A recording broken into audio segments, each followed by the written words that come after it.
Hello and welcome to the path of study. Friends, इस video में हम new NCERT class 6 की science को डिस्कस करेंगे और इसमें हम थर्ड नंबर के चैप्टर को डिस्कस करेंगे जिसका नाम है उचित आहार स्वस्थ शरीर का आधार। अर्थात जो भी हम भोजन ग्रहण करते हैं, जो भी हम खाना खाते हैं, वो हमारे शरीर का आधार होता है। यानी कि अगर हम अच्छा भोजन करेंगे, संतुलित भोजन लेंगे तो हमारा जो हमारा शरीर है वो स्वस्थ रहेगा। और अगर हम जंक फूड ज़्यादा लेते हैं, ज़्यादा खाते हैं या ऑयली चीज़ें ज़्यादा ग्रहण करते हैं तो हमारा शरीर जो है वो रोगी बन सकता है। तो आइए इस चैप्टर को डिटेल में डिस्कस करते हैं। यहाँ पे एक श्लोक दिया गया है, कोंडरूक कोंडरूक कोंडरूक, अर्थात कौन निरोगी है, कौन निरोगी है, कौन निरोगी है। 3 बार यहाँ पे एक प्रश्न पूछा गया है, उसके बाद उसका उत्तर बताया गया है कि कौन निरोगी है। हितभूक, मितभूक और ऋतभूक, इसका अर्थ है वह व्यक्ति जो समय और स्थान के अनुकूल पौष्टिक और उचित मात्रा में आहार लेता है वो निरोगी है। यानी निरोगी कौन है? तो ऐसा व्यक्ति या वे व्यक्ति जो समय और स्थान के अनुकूल भोजन ग्रहण करते हैं, पौष्टिक और उचित मात्रा में आहार को लेते हैं, वो व्यक्ति निरोगी होते हैं। ठीक है, यहाँ पे समय और स्थान की बात की गई है, उसी के अनुकूल हमें भोजन ग्रहण करना चाहिए। यानी कि समय कैसा है, ऋतु कैसी है ना, और स्थान कैसा है, किस स्थान पे हैं आप, उसी के अनुकूल भोजन को ग्रहण करना चाहिए। जैसे अगर आप गर्मियों के मौसम में ज़्यादा ऑयली भोजन खाते हैं, ज़्यादा गर्म चीज़ें खाते हैं तो आपका स्वास्थ्य खराब हो सकता है। ठीक है,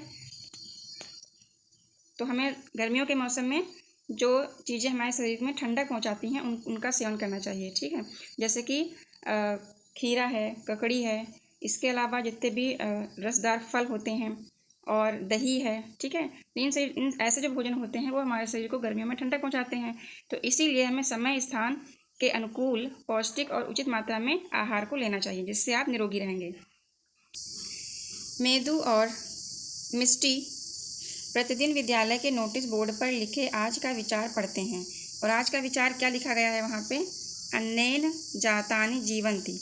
पढ़कर उन्हें उत्सुकता होती है। मिष्टी मेदू को बताती है कि यह संस्कृत की एक श्रुति है और जिसका अर्थ होता है आहार जीवित प्राणियों को जीवन देता है। ठीक है, जो आहार है, भोजन है, वो जीवित प्राणी जो है उनको जीवन देता है, इसका अर्थ ये है।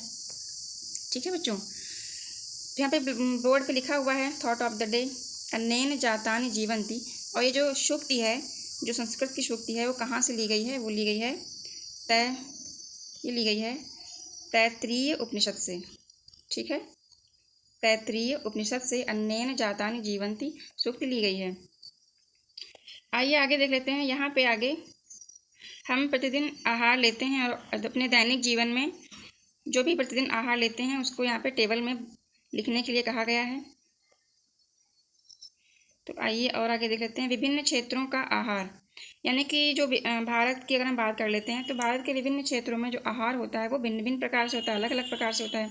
हर जगह का अपना जो है विशिष्ट भोजन है। जैसे कि भारत के विभिन्न राज्यों के कुछ परंपरागत खाद्य पदार्थ के बारे में यहाँ बताया गया है। जैसे कि राज्य पहला है पंजाब। तो पंजाब का स्थानीय स्तर पर उगाई जाने वाली फसलें कौन कौन सी हैं? तो वे हैं मक्का, गेहूँ, चना और दालें। ये इसका स्थानीय फसलें हैं। इसके अलावा खाए जाने वाले कुछ पारंपरिक खाद्य पदार्थ कौन कौन से हैं? वहाँ पे पारंपरिक तौर पे कौन सा खाद्य पदार्थ ज़्यादा मात्रा में खाया जाता है? तो वो है मक्के की रोटी, सरसों का साग, छोले भटूरे, पराठा, हलवा और खीर। और पेय पदार्थ कौन से हैं? लस्सी, छाछ, दूध और चाय। इसके अलावा दूसरा राज्य है यहाँ पे कर्नाटक। तो कर्नाटक में स्थानीय फसलें कौन सी उगाई जाती हैं? तो वे हैं चावल, रागी, उड़द और नारियल। वहाँ का पारंपरिक खाद्य पदार्थ क्या है? तो वहाँ का खाद्य पदार्थ पारंपरिक है इडली, डोसा, सांभर, नारियल चटनी, रागी मुद्दे, पाल्या, रसम और चावल। पेय पदार्थ हैं छाछ, कॉफ़ी और चाय। मणिपुर का स्थानीय जो फसलें हैं कौन सी फसलें वहाँ उगाई जाती हैं? चावल, बांस, सोयाबीन।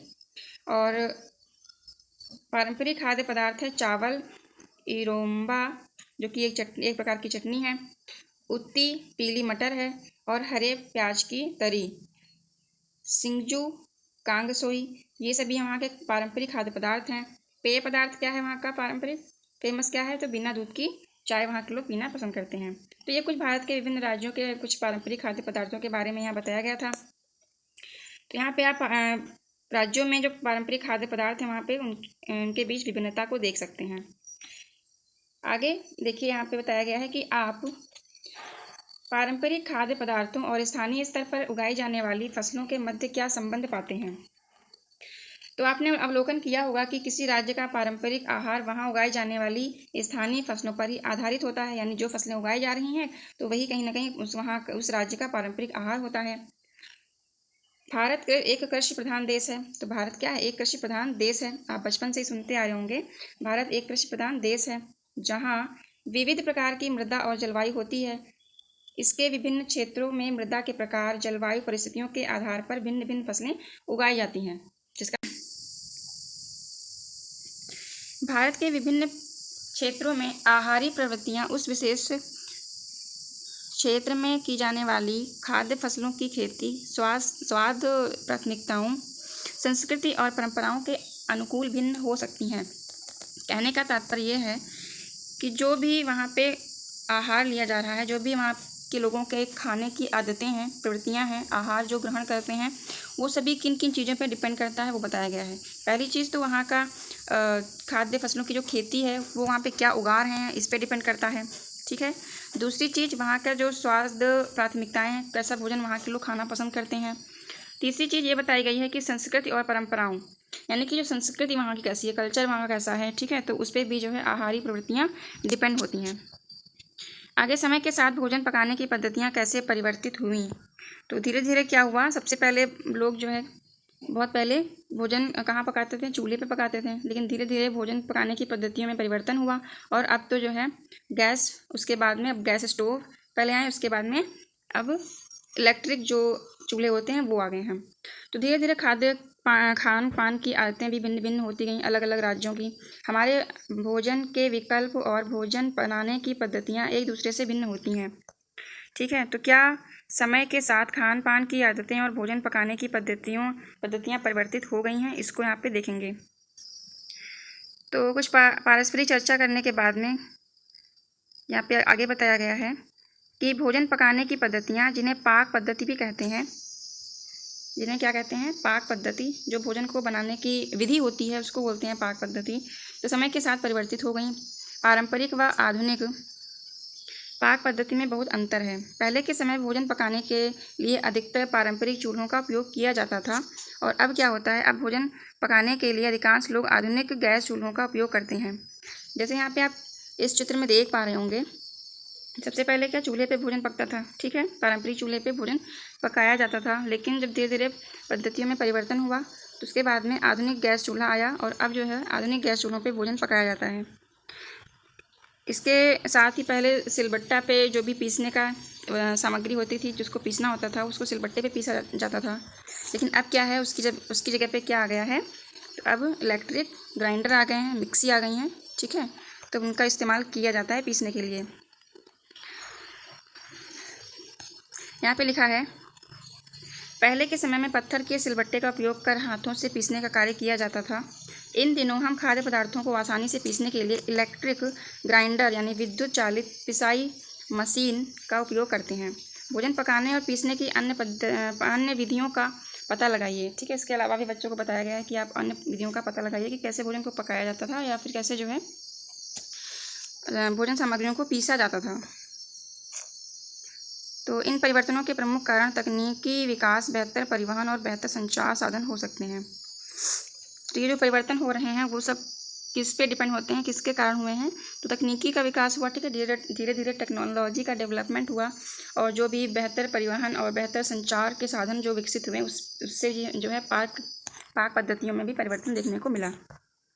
तो भोजन के घटक क्या हैं, क्या होते हैं भोजन के घटक। तो आगे बताया गया है कि मेंदू और मिष्टी अपने स्कूल द्वारा आयोजित पारंपरिक खाद्य महोत्सव देखने जाते हैं। महोत्सव का विषय क्या था, स्वास्थ्य आहार स्वस्थ जीवन, ठीक है, यानी कि eat healthy and live healthy. अगर आप स्वस्थ भोजन करते हैं तो आप जो है स्वस्थ जीवन भी व्यतीत करते हैं। तो इस महोत्सव में विभिन्न प्रकार के पारंपरिक व्यंजनों को प्रदर्शित करते हुए भिन्न भिन्न स्टॉल हैं। पोषण विशेषज्ञ डॉक्टर पोषिता विद्यार्थियों को बताती हैं कि स्वास्थ्य ही परम धन है।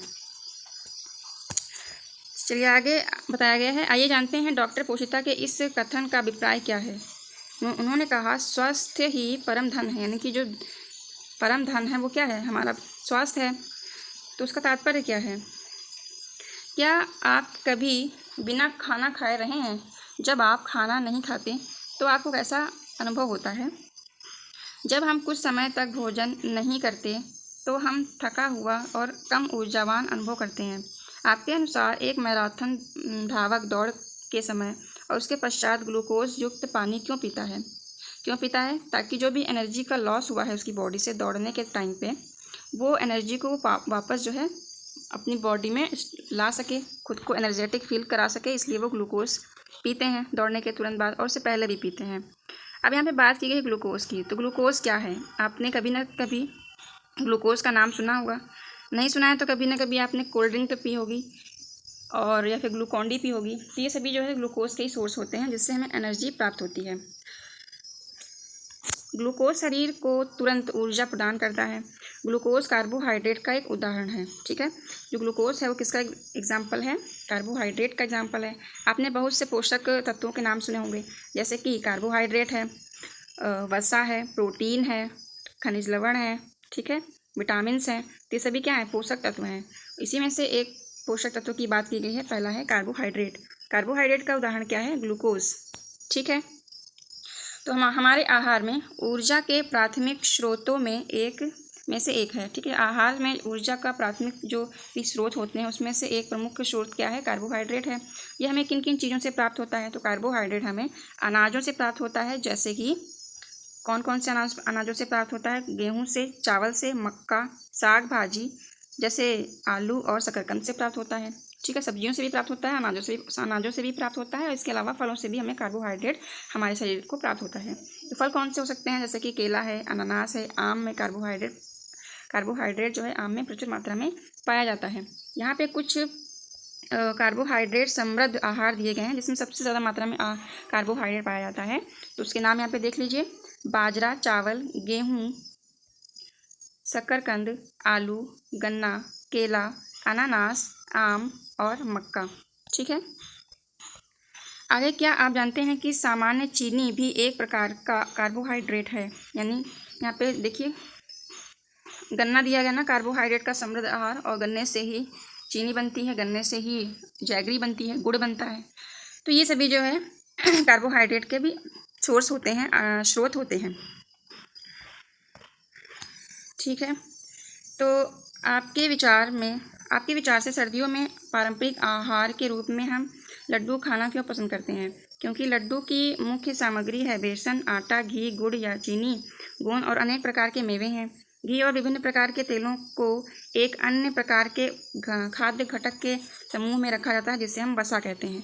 तो जितनी भी ऑयली चीज़ें होती हैं, जैसे कि जितने प्रकार के तेल हो गए, ठीक है, सरसों का तेल है, नारियल का तेल है, तिल का तेल है, ठीक है, जो जितने भी ऑयल्स होते हैं वो, इसके अलावा घी है, ठीक है, बटर, तो ये सभी किस में रखे जाते हैं? किस एक खाद्य घटक में रखे जाते हैं? वसा में रखे जाते हैं। ठीक है, इसको क्या कहते हैं? वसा। जैसे कि यहाँ पे ग्लूकोज का कार्बोहाइड्रेट का उदाहरण क्या था? ग्लूकोज था। ठीक है, तो ऐसे ही वसा के उदाहरण क्या हो सकते हैं? जितने भी ऑयली खाद्य पदार्थ होते हैं, ठीक है, तेल हो गया, घी हो गया, ये सभी क्या है? वसा है। तो वसा के स्रोत पादप आधारित या जंतु आधारित हो सकते हैं, यानी कि जो वसा है वो हमें प्लांट से भी मिल सकती है, प्लांट से यानी पौधों से भी मिल सकती है, इसके अलावा जंतुओं से भी मिल सकती है।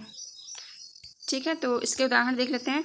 दिया गया है मूंगफली, अखरोट और बादाम जैसे मेवे, कद्दू, सूरजमुखी और सरसों के बीजों से वसा के जो है ये सभी कुछ अच्छे स्रोत हैं। ठीक है, यानी मूंगफली का बीज है, अखरोट है, बादाम है, मेवे जितने भी होते हैं, और इसके अलावा कद्दू का बीज है, सूरजमुखी का बीज है, सरसों का बीज है, ये सभी क्या है? वसा के स्रोत हैं। तो कुछ वसा समृद्ध खाद्य पदार्थ यहाँ बताए गए हैं, जैसे कि दही में भी वसा होता है। ठीक है, घी होता है दही में, दही को मथ के घी निकालते हैं।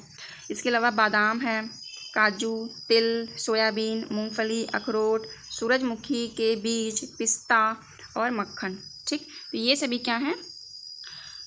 वसा समृद्ध खाद्य पदार्थ हैं, यानी कि वसा प्रचुर मात्रा में इन सब में मिलती है। कार्बोहाइड्रेट और वसा हमें विभिन्न गतिविधियां करने के लिए ऊर्जा प्रदान करते हैं। इस कारण से इन्हें ऊर्जा प्रदायी भोजन के नाम से भी जाना जाता है, यानी कि ऊर्जा प्रदान करने वाला भोजन कौन सा है? कार्बोहाइड्रेट है और वसा है। तो हमारे शरीर में वसा ऊर्जा का एक संग्रहित स्रोत है। कार्बोहाइड्रेट तो हम जैसे कि कोई भी चीज़ खाते हैं हमें हमारे शरीर को एनर्जी मिल जाती है, ठीक है। लेकिन हमारे शरीर में जब हम भोजन नहीं करते हैं, ठीक है, मान लीजिए हम उपवास रहते हैं, तो हमारे शरीर को एनर्जी कहाँ से मिलती है? जो भी स्टोर एनर्जी होती है वह वसा के फॉर्म में, ठीक है, वो हमारे उस जो संग्रहित वसा होती है, संग्रहित ऊर्जा होती है, उस समय जो है हमें हमारे शरीर को ऊर्जा प्रदान करती है जब हम भोजन नहीं करते हैं। यहाँ पे और भी जानने में बताया गया है कि ध्रुवीय भालू की त्वचा के नीचे बहुत अधिक वसा एकत्रित होती है। वह वसा ऊर्जा स्रोत के रूप में कार्य करती है। यह उनकी महीनों लंबी सर्दियों की नींद की अवधि यानी शीत निष्क्रियता के समय बिना खाए जीवित रहने में उनकी सहायता करती है, ठीक है। जब ध्रुवीय भालू क्या होते हैं, वहाँ जहाँ रहते हैं वहाँ पे 6 महीनों तक एकदम ठंड पड़ती है ना, बर्फ़ जमी हुई रहती है, तो उस समय पे उनको भोजन मिलता नहीं है।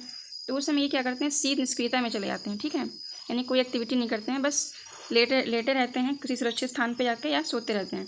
तो ऐसे में क्या होता है, उनको वो जीवित कैसे रह पाते हैं? तो वो जो है उनके शरीर में जो वसा एकत्रित होती है उससे उनको एनर्जी मिलती है, ऊर्जा मिलती है, जिससे वो कई महीनों तक बिना खाए पिए जो है जीवित रह लेते हैं। आगे प्रोटीन के बारे में बताया गया है आपने। प्रोटीन भी हमारे शरीर में एक महत्वपूर्ण भाग है। दुग्ध उत्पाद और दालें प्रोटीन के अच्छे स्रोत होते हैं। खिलाड़ियों को अपनी मांसपेशियां बनाने के लिए अधिक मात्रा में प्रोटीन की आवश्यकता होती है, ठीक है। जो भी जिम जाते हैं या फिर जो भी व्यक्ति जिम जाते हैं, वहाँ के जो जिम ट्रेनर होते हैं वो उनको एडवाइस करते हैं कि आप प्रोटीन ज़्यादा मात्रा में खाइए, ठीक है। इसके अलावा प्रोटीन पाउडर भी वो लोग सजेस्ट करते हैं कि वो लोग खाएँ, ठीक है, जिससे क्या होता है उनकी बॉडी बनती है, मांसपेशियाँ जो मसल्स जो है उनकी बढ़ती हैं। तो कहीं ना कहीं जो खिलाड़ी भी होते हैं वो भी अपनी मांसपेशियाँ बनाने के लिए अधिक मात्रा में प्रोटीन का सेवन करते हैं। आगे बताया गया है कि कई लोग प्रोटीन पौधों के साथ साथ जंतुओं से भी प्राप्त करते हैं। प्रोटीन के कुछ उत्कृष्ट पादप स्रोत जैसे कि दालें हो गया, फलियां हैं, मटर और मेवे हैं, तो ये सभी जो है प्रोटीन के सबसे अच्छे स्रोत माने जाते हैं। प्रोटीन के कुछ जंतु स्रोत कौन से होते हैं? तो है पनीर, अंडा, मछली और मांस, ठीक है। प्रोटीन समृद्ध खाद्य पदार्थ हमारे शरीर में वृद्धि और मरम्मत में सहायता करता है। इसी कारण इसे शरीर वर्धक भोजन भी कहा जाता है। यानी कि जो प्रोटीन होता है वो हमारे शरीर में वृद्धि करने में, यानी हमारे शरीर की ग्रोथ करने में हेल्प करता है। इसके अलावा अगर हमें चोट लग जाती है या हमारी स्किन कहीं पे डैमेज होती है तो उसकी भी मरम्मत करने में भी प्रोटीन हेल्प करता है। इसीलिए इसे हम क्या कहते हैं? शरीर का वर्धक भोजन कहा जाता है। तो शरीर वर्धक भोजन कौन सा है? शरीर की वृद्धि करने वाला भोजन कौन सा है? प्रोटीन है, इसको याद रखिएगा। तो सोर्स देख लेते हैं। प्लांट से हमें कौन कौन से प्रोटीन समृद्ध खाद्य पदार्थ प्राप्त होते हैं? वो हो गया सोयाबीन, राजमा, अरहर दाल, मूंग दाल, चना, मटर, जितनी भी दालें होती हैं वो जो है सभी रिच सोर्स ऑफ प्रोटीन होती हैं। इसके अलावा जंतुओं से कौन से खाद्य पदार्थों से प्रोटीन प्राप्त होता है? अंडा है, पनीर है, दूध, मुर्गे का मांस है, मछली, ठीक है। ये सभी रिच सोर्स ऑफ प्रोटीन हैं जो कि हमें एनिमल से प्राप्त होते हैं। बढ़ते बच्चों के उचित विकास और वृद्धि के लिए उनके आहार में सही मात्रा में प्रोटीन सम्मिलित किया जाना चाहिए। इनमें से कौन से खाद्य पदार्थ आपके दैनिक आहार का भाग हैं, ये बताने को बोला गया है, ठीक है। जो छोटे बच्चे होते हैं उनको ज़्यादा मात्रा में हमें प्रोटीन देनी चाहिए, उनको ज़्यादा मात्रा में प्रोटीन के सोर्स खाने चाहिए। जिससे क्या होगा? उनके शरीर के विकास होगा और वृद्धि भी होगी, उनके शरीर की ग्रोथ होगी। क्या आपने कभी छत्रक यानी मशरूम देखे हैं? ये अधिकतर अंधेरे और नमी वाले स्थानों में उगते हैं। तो ये जो मशरूम होते हैं ये भी जो है प्रोटीन के अच्छे स्रोत होते हैं। आगे जो है 2 अध्ययनों में पढ़कर हम कुछ खाद्य घटकों के महत्व को समझें। अध्याय 1 में क्या बताया गया है? इसमें बताया गया है कि पुराने समय में लंबी यात्राओं के दौरान नाविक अक्सर मसूड़ों में रक्तस्राव और सूजन से पीड़ित हो जाते थे।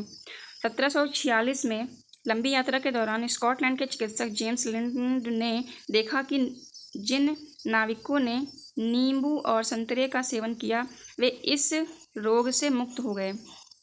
यानी कि जो लंबी यात्राएं करते थे समुद्र के सहारे, तो उनको क्या खाने की चीज़ों का अभाव हो जाता था। तो उनमें क्या देखा गया कि वो अक्सर जो है किससे पीड़ित रहते थे, तो उनके जो मसूड़े होते थे उनसे रक्तस्राव होता था, यानी ब्लड बहने लगता था, उनमें के मसूड़ों में स्वेलिंग आ जाती थी। तो लेकिन जब उन्हीं नाविकों ने नींबू या संतरे का सेवन किया तो वे रोग मुक्त हो गए, यानी कि जो उनकी समस्या थी वो समाप्त हो गई। तो इससे क्या पता चला कि जो मसूड़ों से रक्त आना और उनमें सूजन होना ये स्कर्वी रोग के लक्षण है ना। और जो स्कर्वी रोग है वो जो सिट्रस फ्रूट्स होते हैं, खट्टे फल होते हैं, उनको खाने से ये समाप्त हो जाते हैं। खट्टे फल किसके स्रोत होते हैं? Rich source of vitamin C. ठीक है, जो विटामिन सी होता है उससे को खाने से स्कर्वी रोग समाप्त हो जाता है। तो ये अध्याय 1 में बताया गया। अध्याय 1 को पढ़कर आप क्या निष्कर्ष निकालते हैं? स्कर्वी रोग कैसे ठीक हुआ? नींबू और संतरे स्कर्वी के उपचार में सहायक हैं। स्कर्वी रोग विटामिन सी की कमी के कारण होता है और विटामिन सी खट्टे फल जैसे कि नींबू और संतरे में पाया जाता है, जो इस रोग को दूर करने में सहायता करता है। ठीक है, तो यहाँ पे ये याद रखिएगा कि स्कर्वी रोग किससे समाप्त होता है, इसके लक्षण क्या हैं। आगे अध्याय 2 में क्या बताया गया इसको देख लीजिए। अध्याय 2 में अध्ययन 2 में बताया गया है, अध्याय 2 नहीं, अध्ययन 2 लिखा हुआ है, सॉरी माफ़ कीजिएगा। 1960 के दशक में भारतीय वैज्ञानिकों ने पाया कि हिमालय क्षेत्र और भारत के उत्तरी मैदानी इलाकों में मानव आबादी में गर्दन के अगले भाग में सूजन के लक्षण व्यापक थे। यानी कि जो उत्तरी मैदानी इलाके हैं हिमालय के भारत के क्षेत्र में पाए जाते हैं, वहाँ पे जो लोग होते हैं उनके आगे गर्दन के अगले हिस्से में स्वेलिंग देखी गई। गर्दन के अगले भाग में सूजन घेंघा रोग के लक्षण है। ठीक है, यानी जब अगर स्वेलिंग आती है गर्दन के आगे तो उसको घेंघा रोग कहा जाता है। ये लक्षण इस क्षेत्र की मृदा में आयोडीन की कमी के कारण हो गया था, जिसके परिणाम स्वरूप स्थानीय भोजन और जल में आयोडीन की कमी हो गई। भारत सरकार ने मानदंडों के अनुसार सामान्य नमक में आयोडीन की पूर्ति करने का प्रयास किया गया, जिसे आयोडीन युक्त नमक भी कहा जाता है। यानी नमक में क्या मिला दिया गया? आयोडीन मिला दी गई, उसको आयोडीन युक्त नमक कहा गया। और आयोडीन युक्त नमक के सेवन से उपयुक्त लक्षण स्पष्ट रूप से कम हो गए, यानी कि जो सूजन थी, घेंघा रोग था, वो धीरे धीरे समाप्त होने लगा। तो इससे आप क्या निष्कर्ष निकालते हैं? यानी कि जो भी जो आयोडीन है वो घेंघा रोग को समाप्त करने में कारगर सिद्ध होता है। तो आपने समाचार पत्रों और विज्ञापनों के द्वारा आयोडीन युक्त नमक के बारे में जाना होगा या फिर सुना भी होगा। आपने नमक के पैकेट पे लिखा हुआ भी पढ़ा होगा कि लिखा होता है इसमें आयोडीन युक्त नमक। इसका अर्थ क्या है? वास्तव में आयोडीन युक्त नमक साधारण नमक ही है, लेकिन उसमें क्या होता है, कुछ वांछित मात्रा में, जितनी आवश्यकता होती है उतनी मात्रा में आयोडीन के कुछ लवण मिला दिए जाते हैं, जिसे आयोडीन युक्त नमक कहा जाता है। तो नमक की खेती अगरिया नामक जनजाति समुदाय की एक पारंपरिक प्रथा है। ये कच्छ के छोटे रण और गुजरात के अन्य भागों में नमक की खेती करते हैं। नमक की खेती के लिए ये 8 महीने तक रेगिस्तान की भीषण गर्मी में रहते हैं और समुद्र के पानी से नमक प्राप्त करने के लिए कड़ी मेहनत करते हैं। तो समुद्र से जो नमक की प्राप्ति है उसको समुद्र से नमक निष्कर्षण करने में बहुत ही कड़ी मेहनत करते हैं ये लोग। आगे ये हमारे शरीर को विभिन्न रोगों से बचाने के लिए अन्य खाद्य पदार्थों के बारे में और अधिक जानकारी आप कैसे प्राप्त करेंगे? तो यहाँ पे एक सर्वेक्षण के द्वारा बताया गया है, आप लोग वीडियो पॉज करके इसको पढ़ लीजिएगा। तो इस सर्वेक्षण से हमें क्या क्या चीज़ों की जानकारी प्राप्त हुई उसको देख लेते हैं। तो इस टेबल में बताया गया है, पहले तो भोजन के घटक बताए गए हैं। भोजन के घटक जैसे कि विटामिन हो गए या खनिज हो गए। इसके बाद क्या कार्य हैं, उनके स्रोत क्या क्या हैं, अभावजन्य रोग और लक्षण बताए गए हैं। ठीक है, इस कमी से कौन कौन से रोग हो जाते हैं, क्या लक्षण हैं और कुछ स्रोत क्या है भोजन के, क्या कार्य करता है हमारे शरीर के अंदर और उसके घटक क्या हैं। तो भोजन के घटक जैसे कि विटामिन ए, इसको देख लीजिए। विटामिन ए, ये टेबल आप लोगों के लिए बहुत इंपॉर्टेंट है। ठीक है, इसको याद कर लीजिएगा। तो विटामिन ए का हमारे शरीर में क्या कार्य होता है? तो ये जो है हमारी आँखों और त्वचा को स्वस्थ रखता है। ठीक है, हमारी आँखों की रोशनी को तेज करता है, हमारी स्किन होती है, त्वचा होती है, उसको भी स्वस्थ रखने में हेल्पफुल है। किन किन स्रोतों से हमें प्राप्त होता है विटामिन ए? तो पपीता, गाजर, आम और दूध से विटामिन ए इसमें ज़्यादा मात्रा में होता है। विटामिन ए की कमी से कौन सा रोग हो जाता है, इसको देख लीजिए। तो दृष्टि का ह्रास या इसकी क्षति होती है, यानी इन शॉर्ट हम इसको बोल सकते हैं कि रतौंधी। ठीक है, रात में दिखाई नहीं देता, तो हमारी जो देखने की क्षमता है उसमें कमी हो जाती है विटामिन ए की कमी से। लक्षण क्या है? तो लक्षण है इसके दुर्बल दृष्टि यानी कम दिखाई देना, अंधेरे में कम दिखाई देना यानी रतौंधी, कभी कभी पूर्ण रूप से दिखाई देना बंद हो जाता है। तो ये सभी लक्षण हैं विटामिन ए की कमी से जो भी रोग हो जाते हैं उसके। नेक्स्ट है विटामिन B1। विटामिन B1 क्या कार्य करता है? तो विटामिन B1 से हृदय को स्वस्थ रखने में सहायक होता है और शरीर को विभिन्न कार्य करने में सहायता करता है। किन किन स्रोत में पाया जाता है? तो ये पाया जाता है फलियां, मेवे, संपूर्ण अनाज, बीज, दूध से बने खाद्य पदार्थों में पाया जाता है। इसकी कमी से कौन सा रोग हो जाता है? बेरी रोग हो जाता है। विटामिन B1 की कमी से बेरी रोग होता है। क्या लक्षण होते हैं? सूजन, हाथों और पैरों में जलन, झंझनाहट और सांस लेने में परेशानी, विटामिन B1 की कमी से। नेक्स्ट है विटामिन C।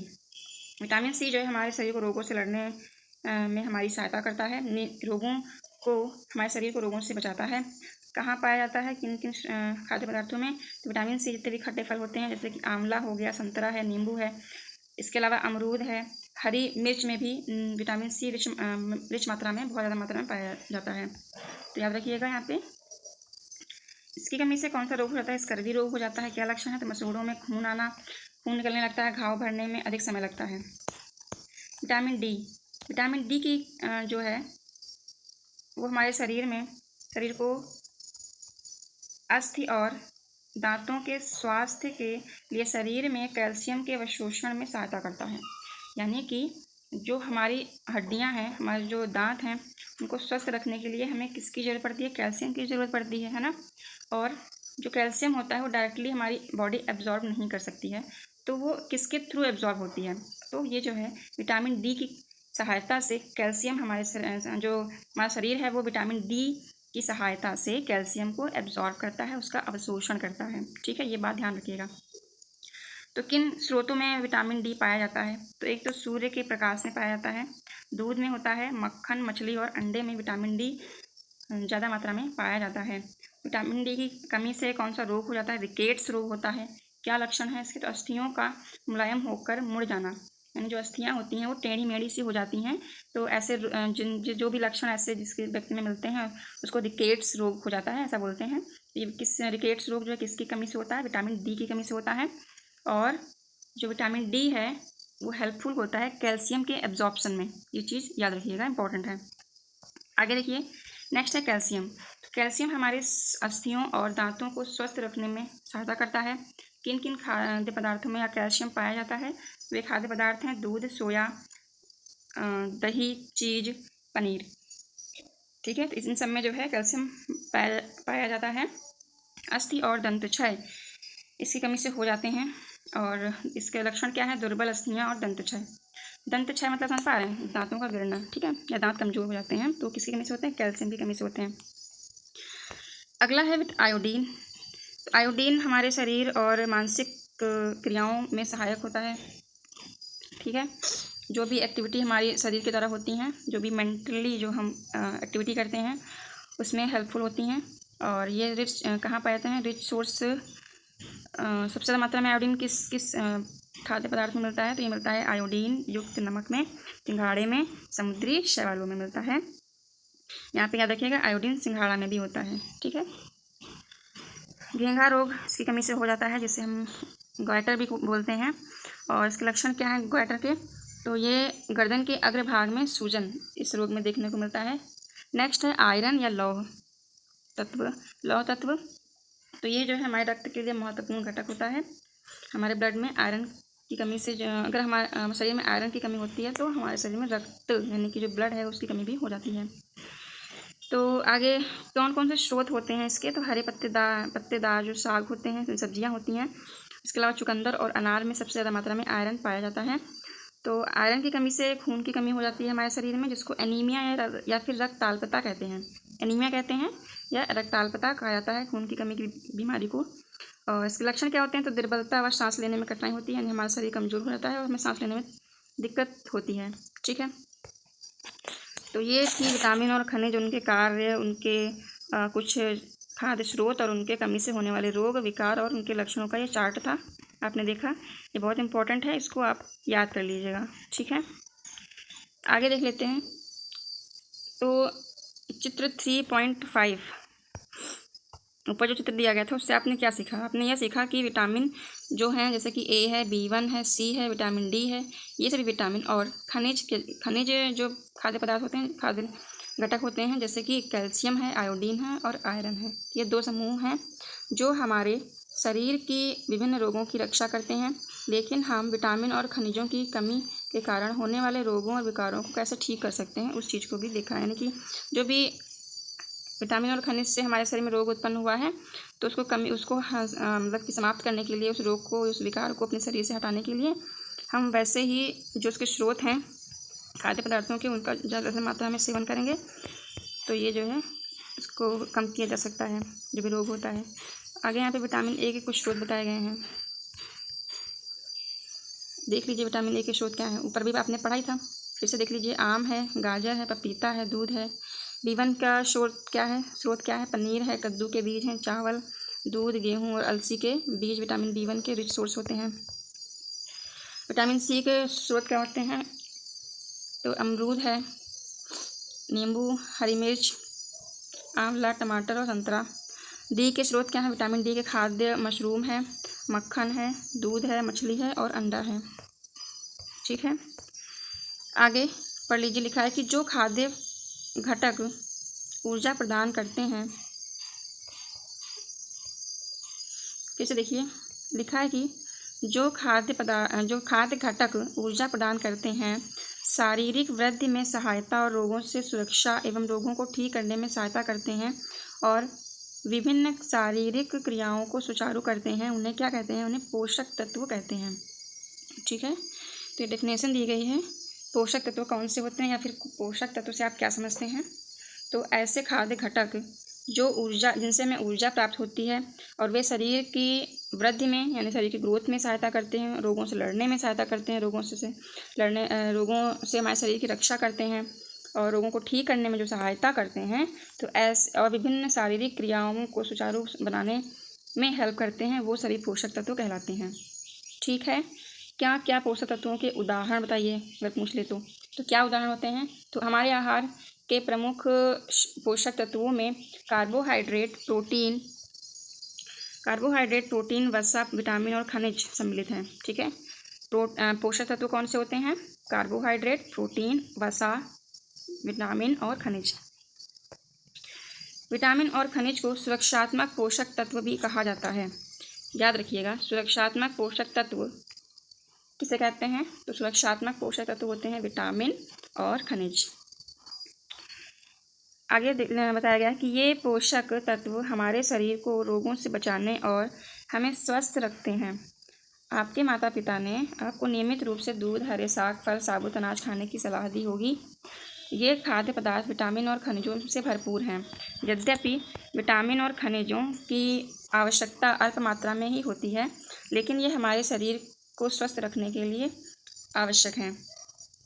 कच्ची और पकी हुई साग भाजी में आप क्या अंतर देखते हैं? जो कच्ची सब्जियां होती हैं और पकी सब्जियां होती हैं, उनमें आप क्या अंतर देखते हैं? तो क्या आपने कभी देखा है कि पकाए जाने पर साग भाजी कभी कभी अपना चटक रंग खो देती है या नरम और कम कुरकुरी हो जाती है? खाना पकाते समय उच्च तापमान के कारण उनमें से विटामिन C जैसे कुछ पोषक तत्व भी नष्ट हो जाते हैं।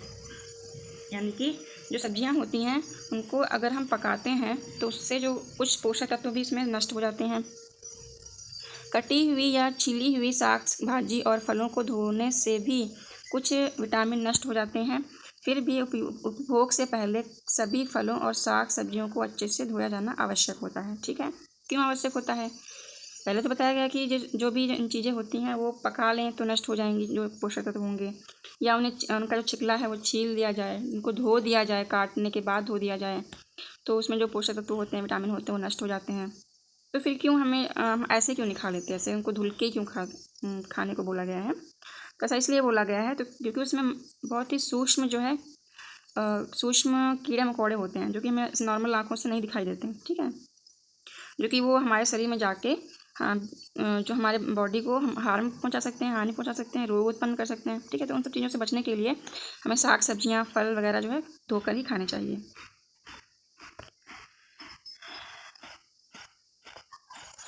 तो यहाँ बताया गया है क्यों हमें सभी पोषक तत्व पौधे और जंतुओं से प्राप्त होते हैं। तो क्या हमें जैसे जितने भी पोषक तत्व होते हैं वो जंतुओं से ही प्राप्त होते हैं, पौधों से प्राप्त होते हैं? तो ऐसा नहीं है। क्यों नहीं है?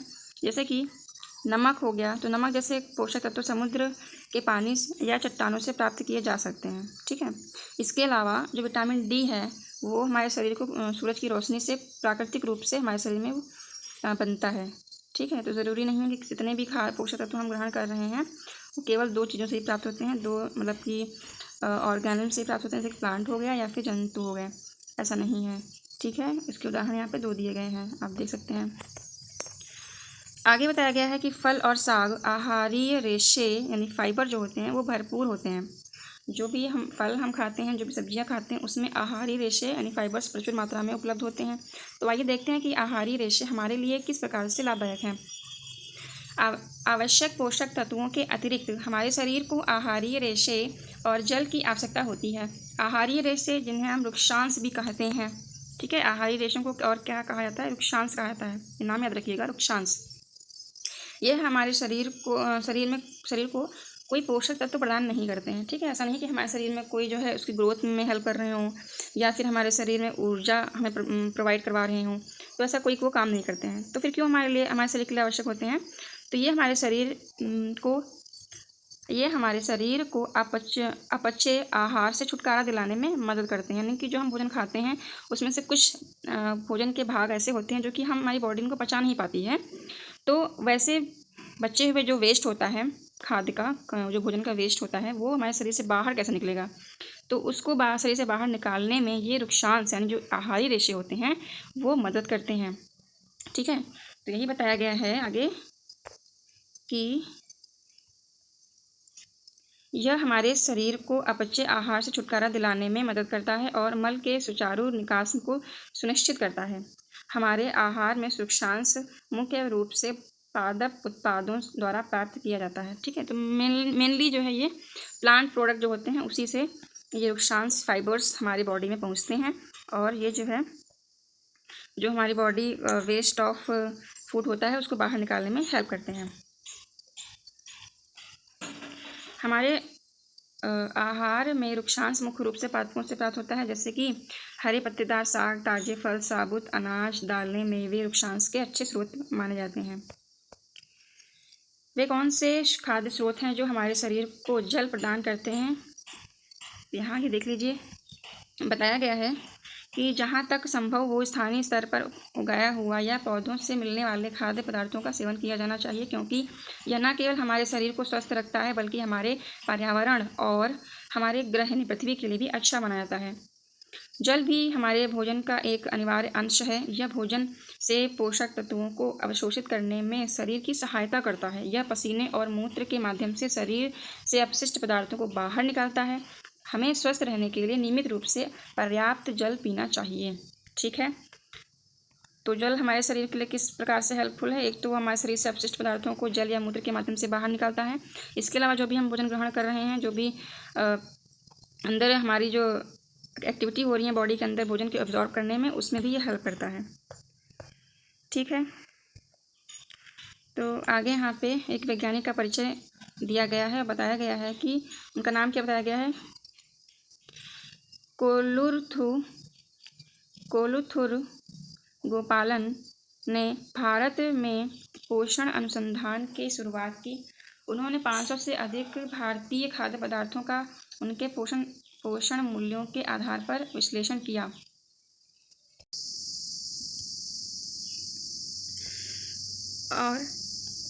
और भारतीय संदर्भ में एक उपयुक्त आहार की संतुष्ट की।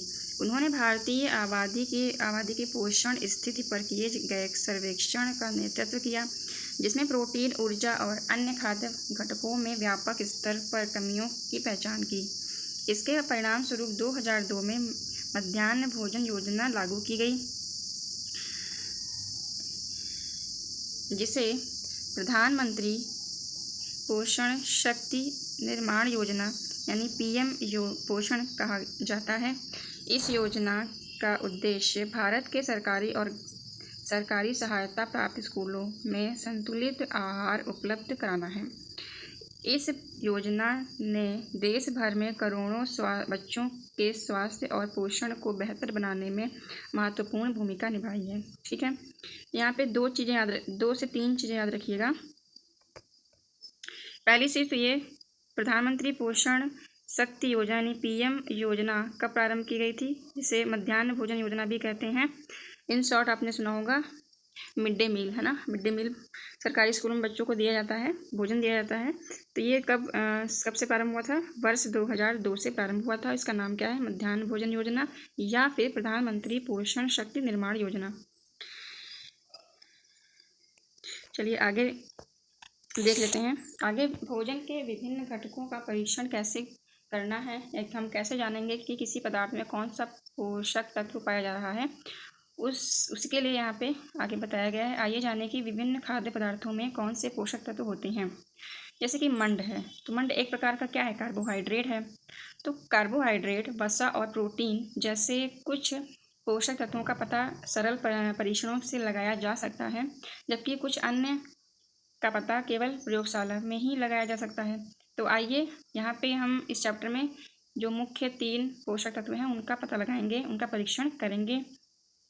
कौन कौन से हैं? पहला तो स्टार्च है यानी मंड, दूसरा वसा है और तीसरा प्रोटीन है। सबसे पहले मंड यानी स्टार्च का परीक्षण के लिए हम क्या करेंगे, तो कुछ मात्रा में खाद्य पदार्थ लेंगे। कौन कौन से खाद्य पदार्थ? जैसे कि आलू का टुकड़ा, खीरा, रोटी, ब्रेड, उबले चावल, उबले चने, कूटी हुई मूंगफली, तेल, मक्खन और कुटा हुआ नारियल का बुरादा, ये सब हम ले सकते हैं खाद्य पदार्थ के रूप में। प्रत्येक पदार्थ के छोटे टुकड़े अलग अलग प्लेट में हम रख देंगे। ठीक है, जितने भी ऊपर खाद्य पदार्थ बताए गए हैं इन सबको एक अलग अलग प्लेट में रखेंगे और उसमें जो है ड्रॉपर की सहायता से किसी एक पदार्थ पर तनु आयोडीन विलयन की 2 से 3 बूंदें डालेंगे। तो जब हम उन खाद्य पदार्थों में 2 से 3 बूंदें तनु आयोडीन विलयन की डालते हैं तो क्या होगा कि कुछ पदार्थों का रंग परिवर्तित हो जाएगा और कुछ पदार्थों का रंग परिवर्तित नहीं होगा। तो अगर कोई पदार्थ नीला या फिर काला पड़ गया है तो इसका मतलब ये है कि उस खाद्य पदार्थ में वो स्टार्च यानी कि मंड उपस्थित होता है। जो नीला और काला रंग होता है ना, वो मंड की उपस्थिति को दर्शाता है। ठीक है, तो यहाँ पे देख लीजिए मंड के परीक्षण में जो क्या परिवर्तन देखते हैं। अगर किसी खाद्य पदार्थ में मंड उपस्थित है, स्टार्च उपस्थित है या कार्बोहाइड्रेट उपस्थित है तो उसका रंग कैसा हो जाएगा? नीला हो जाएगा या काला हो जाएगा। ठीक है, तो ये मंड की उपस्थिति को दर्शाता है। नेक्स्ट है वसा के लिए परीक्षण। क्या परीक्षण करेंगे वसा के लिए? तो वसा के परीक्षण के लिए क्या करते हैं, किसी खाद्य पदार्थ या फिर जिन खाद्य पदार्थों का हमें परीक्षण करना है उन खाद्य पदार्थों की छोटी सी मात्रा लेंगे और छोटे से कागज़ के टुकड़े पर उसको हम रख देंगे और उस कागज़ के टुकड़े में उस खाद्य पदार्थ को लपेट देते हैं और लपेटने के बाद उसको दबाएंगे। तो इतना ध्यान रखना है, हमें उसको उतना ही दबाना है, उतना ही ऊपर से प्रेशर लगाना है जितना कि उस दाब से कागज़ फटने ना पाए। फिर यदि खाद्य पदार्थ में कुछ पानी है तो कागज़ को सूखने दें। अगर दबाने पे पानी आ गया है मान लीजिए तो उसको सूखने के लिए थोड़ी देर के लिए रख देते हैं। तो क्या कागज़ पर किसी प्रकार का तैलीय धब्बा बन जाता है? आपके अनुसार इस तैलीय धब्बे के आने का कारण क्या है? यदि आप खाद्य पदार्थ में तेल या मक्खन उपस्थित होता है तो कागज़ पर एक तैलीय धब्बा छोड़ देता है। जब आप कागज़ को प्रकाश के सामने लाइए, क्या आपको इस धब्बे से होकर आने वाला प्रकाश धुंधला दिखाई देता है? कागज़ पर तैलीय धब्बा खाद्य पदार्थ में वसा की उपस्थिति को दर्शाता है। तो जिन जिन कागज़ के टुकड़ों पर खाद्य पदार्थ रख के दबाने से अगर वो उस पर धब्बा पड़ रहा है, तैलीय धब्बा यानी तेल का धब्बा अगर पड़ जा रहा है तो इसका मतलब ये है कि उन खाद्य पदार्थों में वसा उपस्थित है। इतना क्लियर है? आई होप इतना समझ में आ गया होगा। हमने 2 चीज़ें देखी, पहला तो स्टार्च का परीक्षण देख लिया, उसके बाद में वसा का देख लिया। वसा का परीक्षण आप आए दिन अपने टिफ़िन में ही देख लेते होंगे। अगर पूड़ी लेके आ रहे हैं और मम्मी ने आपकी पूड़ी को किसी कागज़ में लपेट के रख दिया है तो आप देखते होंगे उस पर तैलीय धब्बा बन जाता है, पड़ जाता है। ठीक है, तो ये जो है एक तरह से वसा की उपस्थिति को दर्शाता है। आगे बताया गया है प्रोटीन के परीक्षण। प्रोटीन के परीक्षण को करने के लिए हम क्या करते हैं, जो भी खाद्य पदार्थ का हमें परीक्षण करना है उसको हमें लेके खरल या मूसल के हेल्प से जो है उसको पेस्ट बना लेना है, कूट कूट के उसका चूर्ण बना लेना है। ठीक है, यहाँ पे कुछ सावधानी दी गई हैं, इनको आप देख लीजिए। तो फिर क्या करेंगे, जब हमें चूर्ण मिल जाएगा, पेस्ट मिल जाएगा खाद्य पदार्थों का, तो उसको जो है प्रत्येक खाद्य पदार्थ का लगभग आधा चम्मच एक अलग साफ परख नली में डालेंगे। तो हमें 3-4 मान लीजिए हमने खाद्य पदार्थ लिए, उन खाद्य पदार्थों में हमने जो है जैसे कि यहाँ पे उदाहरण दिया गया है खाद्य पदार्थों का, तो अलग अलग परख नली में हमने इन खाद्य पदार्थों को रख लिया।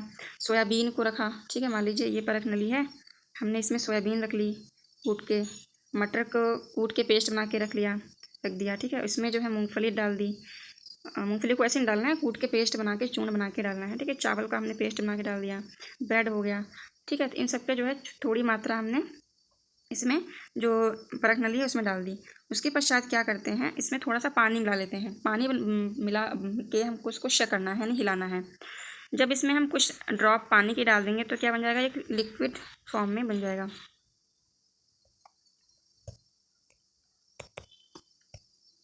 ठीक है, हमने मान लीजिए पानी इसमें मिला लिया। अभी हमें जो है ठीक है, इसके पश्चात हम क्या करेंगे, 2 ड्रॉप किसकी डालेंगे, कॉपर सल्फेट की डालेंगे। 2 drop of water copper sulphate की हम इन जो हमारे टेस्ट ट्यूब हैं, परख नली हैं, इसमें डालेंगे। कितने ड्रॉप, 2 ड्रॉप, याद रखिएगा, हमें केवल 2 ड्रॉप डालनी है कॉपर सल्फेट की। उसके बाद में हम क्या डालेंगे, कास्टिक सोडा डालेंगे। इसकी हमें ड्रॉप डालनी है 10, ठीक है, नहीं ड्रॉप 10 बूंदे डालनी है, ठीक है। तो 10 बूंदे हम इसमें क्या डाल देंगे, कास्टिक सोडा, इन सब में कास्टिक सोडा 10 बूंद डालेंगे। उसके बाद इनको अच्छे से हम शेक करेंगे, अच्छे से हिलाएंगे और हिला के कुछ देर के लिए हम रख देंगे। तो जब हम इनको रख देंगे, कुछ समय बाद हम क्या देखते हैं, जो भी विलयन बना था सब कुछ डालने के बाद उसका कलर कैसा हो गया है। तो उसका कलर कैसा हो जाएगा, इसका कलर हो जाएगा पर्पल कलर का। कुछ खाद्य पदार्थों का कलर पर्पल यानी कि बैंगनी रंग का हो जाएगा, और कुछ में जो है परिवर्तन नहीं होगा, ठीक है। तो जिन खाद्य पदार्थों के जो विलयन था उसका अगर कलर बैंगनी रंग का हो गया है तो इसका मतलब क्या है, इसका मतलब ये है कि उन खाद्य पदार्थों में प्रोटीन उपस्थित है। जैसे कि आपने ऊपर पढ़ा था, जो स्रोत थे प्रोटीन के, उसमें पढ़ा था ना आपने, मूंगफली था, जितने भी प्रकार की दालें थी, है ना। तो सोयाबीन क्या है, ये भी एक प्रकार का स्रोत है।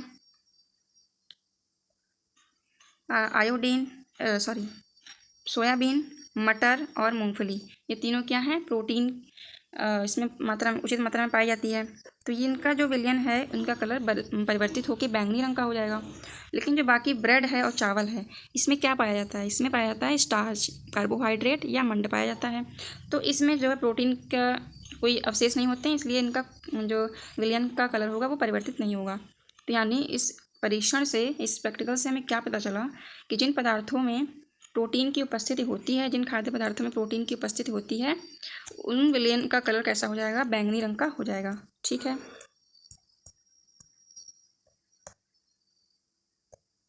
यहाँ पे लिखा गया है बैंगनी रंग खाद्य पदार्थों में प्रोटीन की उपस्थिति को दर्शाता है, ठीक है। आगे देखिए,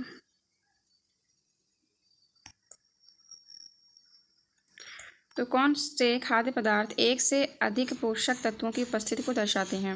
यानी कि ज़रूरी नहीं है कि अगर हम एग्जाम्पल मूंगफली का ले रहे हैं तो उसमें प्रोटीन ही होगा, कोई और पोषक तत्व भी तो पाया जा सकता है ना। तो जैसे कि मूंगफली को जब हम कागज़ के टुकड़े पर रख के अगर हम दबाते हैं, उसके चूनों को दबाते हैं, तो क्या होगा, उसमें से भी ऑयल निकलता है, मूंगफली में भी ऑयल निकलता है, तेल निकलता है, यानी उसमें वसा की उपस्थिति भी होती है। तो वही यहाँ पर बताया गया है। हम जो आहार खाते हैं उनमें कई पोषक तत्व उपस्थित हो सकते हैं। क्या कोई ऐसा खाद्य पदार्थ है इसमें इनमें से कोई भी पोषक तत्व नहीं होता है। इनमें से किन खाद्य पदार्थों का आप प्रतिदिन सेवन करते हैं, ठीक है। और ऐसे अन्य खाद्य पदार्थों का पता लगाने का प्रयास करें जो स्टार्च, वसा, प्रोटीन के अच्छे स्रोत हों। यहाँ पे एक टेबल दी गई है और इससे हमें पता लगाना है इस कुछ परीक्षणों के माध्यम से किन किन खाद्य पदार्थों में कौन कौन से पोषक तत्व पाए जा रहे हैं। जैसे कि खाद्य पदार्थ पहला नाम दिया गया है आलू का, ठीक है। तो आलू हम परीक्षण करेंगे आलू का। तो जब हम मंड या स्टार्च का परीक्षण करते हैं उसके लिए किस सोल्यूशन का यूज़ करते हैं, तो आयोडीन का यूज़ करते हैं। इसको याद रखिएगा आप। तो आयोडीन को जब हम आलू के टुकड़ा ले लेते हैं तो आयोडीन परीक्षण से पहले इसका रंग कैसा होगा वो यहाँ पे दर्शाइए, बताइए कैसा रंग है उसका। ठीक है, तो अगर उसका हम जब आलू के टुकड़े को कूट लेते हैं तो कलर कैसा हो जाता है, ट्रांसपेरेंट सा हो जाता है, वाइट सा ना, सफ़ेद जैसा। तो यहाँ पे आप लिख सकते हैं कैसा कलर था। उसके बाद में परीक्षण के बाद उसका कलर कैसा हो गया, तो काला पड़ जाएगा, है ना, काला पड़ जाएगा या फिर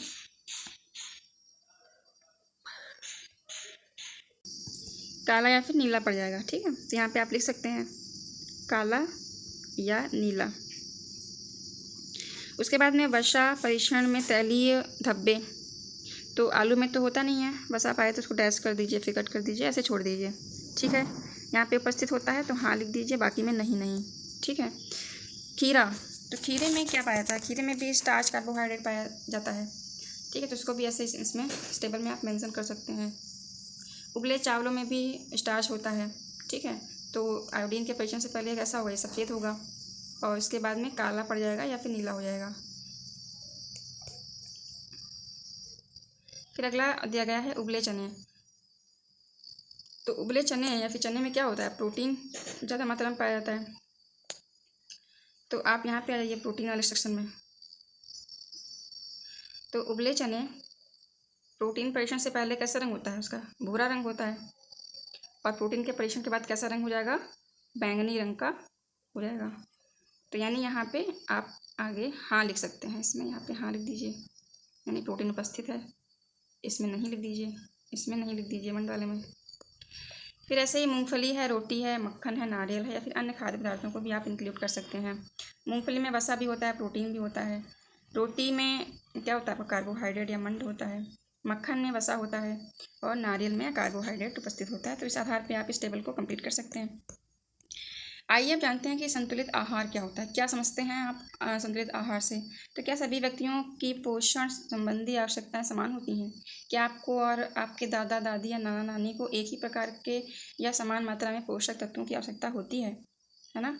तो ऐसा नहीं है, क्योंकि जो जितने भी व्यक्ति हैं सबके शरीर की आवश्यकताएं अलग अलग होती हैं और सबकी जो है भिन्न भिन्न शारीरिक गतिविधियों के कारण उनका भोजन जो पोषक तत्वों को ग्रहण करने की क्षमता होती है वो भी अलग अलग होती है। तो वही आगे यहाँ पे बताया गया है कि आहार में पोषक तत्वों के प्रकार और मात्रा की आवश्यकता आयु, लिंग, शारीरिक गतिविधि, स्वास्थ्य स्थिति, जीवन शैली इत्यादि के अनुसार अलग अलग हो सकती है।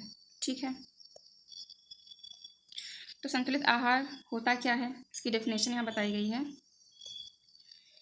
ऐसा आहार जिसमें शरीर की समुचित वृद्धि और विकास के लिए आवश्यक सभी पोषक तत्व, वृक्षांश और जल सही मात्रा में हो, उसे संतुलित आहार कहते हैं।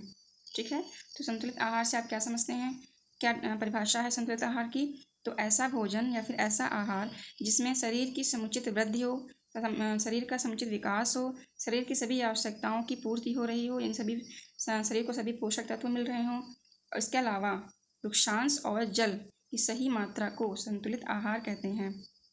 ठीक है,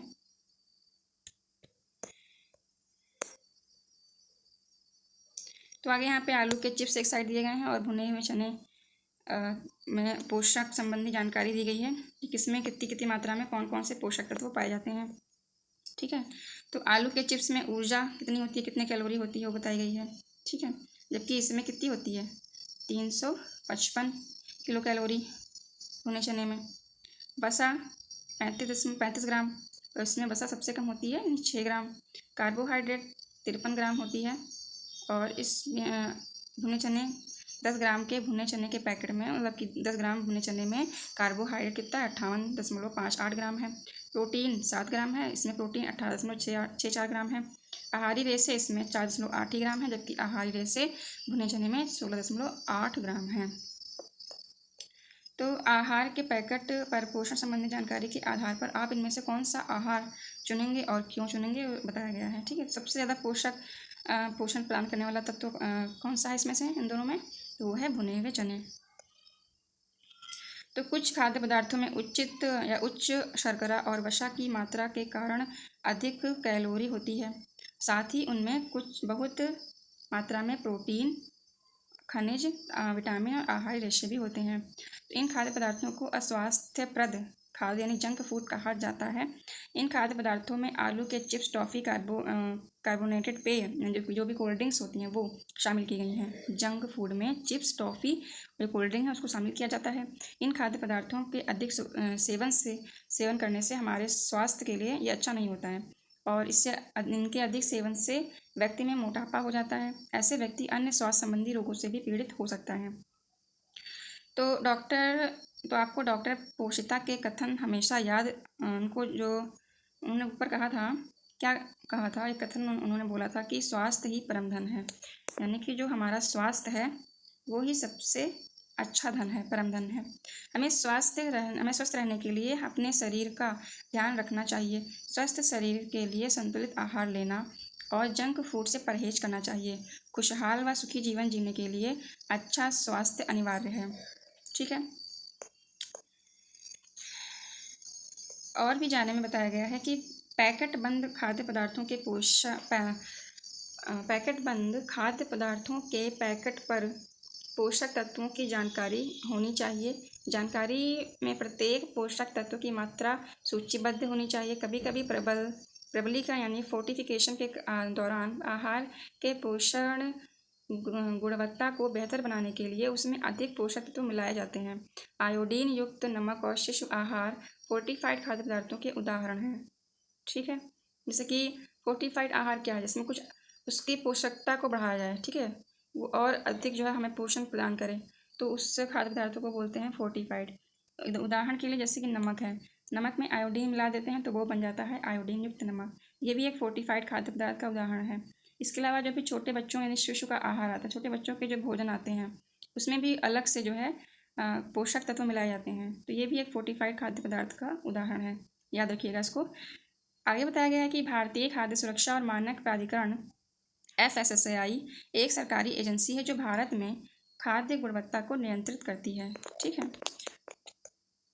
मिलेट्स क्या होते हैं, यानी मोटा अनाज जिसको हम जो कि पोषक अनाज होते हैं, ये मिलेट्स क्या हैं। आपने सुना होगा मोटे अनाज, इसमें किन किन अनाजों को रखा जाता है उनको देख लीजिए। जैसे कि संभवतः आपने ज्वार, बाजरा, रागी या सावा जैसे अनाजों के बारे में सुना होगा। ये भारत की देशज फसलें हैं। इन्हें अलग अलग जलवायु परिस्थितियों में सहजता से उगाया जा सकता है। इन अत्यधिक पौष्टिक अनाजों को कदन्न यानी कि मिलेट्स कहते हैं। ठीक है। क्या आपने कभी कदन्न से बने खाद्य पदार्थ खाए हैं? यहाँ पे ये सावा यानी कि बार्नयार्ड मिलेट का पौधे का चित्र दिया गया है कि सावा देखने में कैसा, सावा का आजकल चूँकि दिखता ही नहीं है, कोई बोता नहीं है, तो कैसा पेड़ दिखता है, तो यहाँ पे आप इस चित्र के माध्यम से देख सकते हैं। कदन्न छोटे आकार के अनाज होते हैं और ये सदियों से भारतीय आहार का अभिन्न अंग रहे हैं। ये अपने अनगिनत स्वास्थ्य लाभों के कारण फिर से लोकप्रिय हो रहे हैं। ये विटामिन, आयरन और कैल्शियम जैसे खनिजों और आहारी रेशे से अच्छे स्वास्थ्य के लिए अच्छे स्रोत हैं। यही कारण है कि इन्हें पोषक अनाज भी कहा जाता है। तो पोषक अनाज अगर पूछें पोषक अनाज कौन से होते हैं, तो उसमें आप फल और सब्जियों को नहीं बताएंगे, बल्कि जो मोटे अनाज होते हैं जैसे ज्वार, बाजरा हो गया और सावा हो गया, इन चीज़ों को आप वहाँ पर मेंशन करेंगे।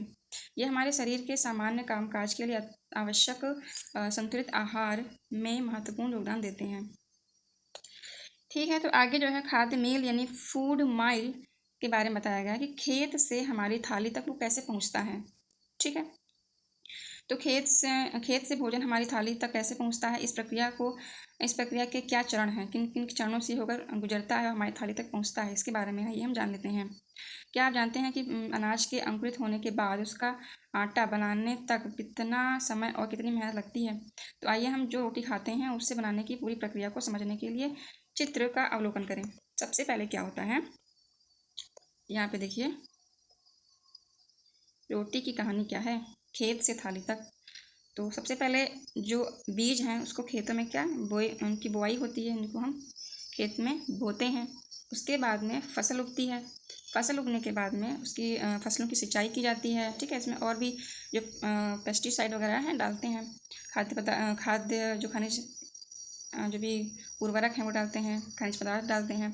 उसके बाद में जब एक फसल पक के यानी परिपक्व होकर मैच्योर होकर तैयार होती है तो उसकी कटाई होती है। ठीक है, कटाई करने के बाद में अनाज की मड़ाई और ओसाई की जाती है। ठीक है, यानी कि जो पेड़ होते हैं फसल से अनाजों को यानी उनके बीजों को अलग किया जाता है। उसके बाद उसको जो अनाज है उसके अनाज का भंडारण होता है। अनाज के भंडारण के साथ साथ अनाज को पीसा जाता है, यानी कि उसकी पिसाई होती है, पैकेजिंग होती है ना, और फिर यह खुदरा दुकान तक परिवहन करके पहुंचाई जाती है। उसके पश्चात वहां से हम लोग खरीद के आटे को लेके आते हैं और ये घर पे आटे से रोटी बनाई जाती है और फिर ये हमारी थाली तक पहुंचती है। तो ये एक लंबा प्रोसेस है। ठीक है, तो ये है कहानी रोटी की खेत से थाली तक। तो गेहूं या किसी अन्य खाद्य पदार्थ के थैले द्वारा उत्पादक से उपभोक्ता तक तय की गई कुल दूरी को उसका खाद्य मील या फूड माइल कहा जाता है। यानी कि उत्पादक जैसे कि किसान हो गए, उपभोक्ता जैसे कि आप हो गए या हम हो गए।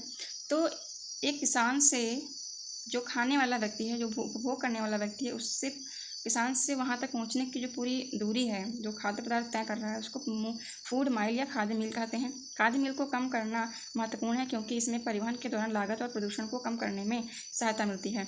इससे स्थानीय किसानों के व्यवसायों को सहायता मिलती है और यह हमारे भोजन को अधिक ताज़ा और स्वास्थ्यवर्धक रखता है।